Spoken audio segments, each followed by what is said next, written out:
What's up, folks? Back with another reaction, back with some more John Foxx.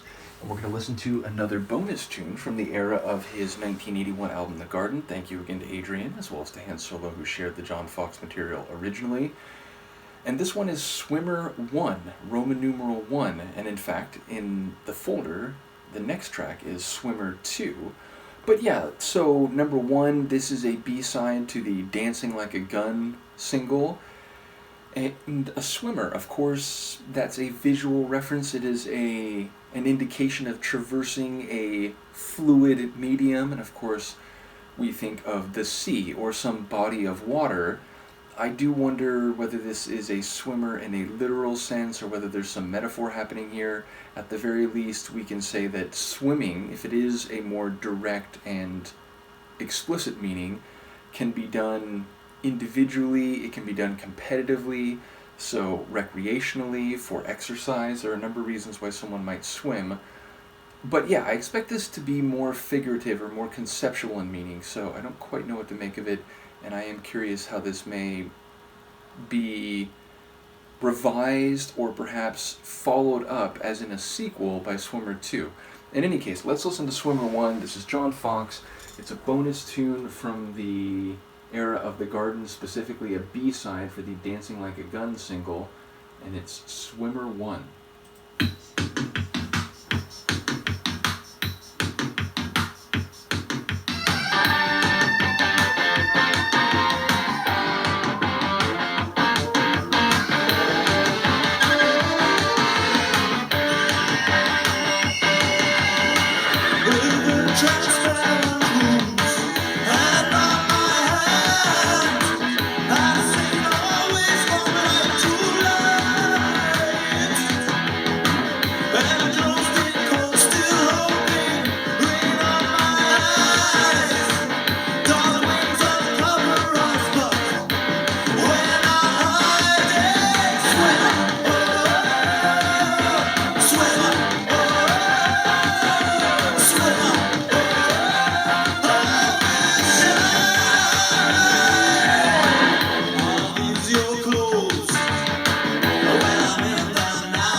So, number one, it feels more experimental, even though there's a lot of elements that seem like they could be an album track, but just the way they all come together, the edgy guitar, the sort of alien, like electronic sounds at the top of the track, the swanky saxophone, which, you know, has this kind of soulful, swanky sound, but also feels a bit edgy and a bit intense, like it's, you know, like very urgent or pressing.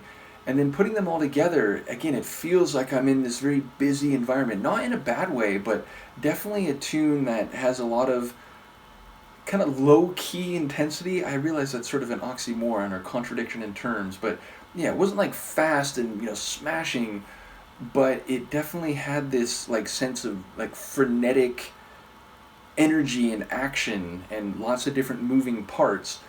And yeah, so I can't recall everything, of course, but there was a line that was like, you know, should we shimmer, should we glimmer, should we shatter? And, you know, those are obviously very different processes or outcomes. And so, yeah, I don't quite know what's happening, but it sounds like there's some degree of agency, some ability to do one thing versus another. And, of course, like, swimming at the very least feels like it is somewhat metaphorical, but I don't quite know how to take it because I didn't catch all of the lines. But yeah, I mean, his voice, Fox's delivery on this one, it also had a bit of this frenetic intensity, like he was kind of on the edge of, you know, being a bit like, what's the right word, like hysterical or something. I don't know how to place it. So yeah, definitely a more experimental tune. I do enjoy the dynamic sound and the edgy sound of it, but yeah, I don't quite know what to make of it. I will try to come back relatively soon for Swimmer 2, so bear with me, but yeah, I'll try to make sure we don't wait as long between this reaction and that one as we did between this one and the previous one. So once again, thank you to Adrian for these bonus tunes. Let me know what you think, and I will see you next time. Peace.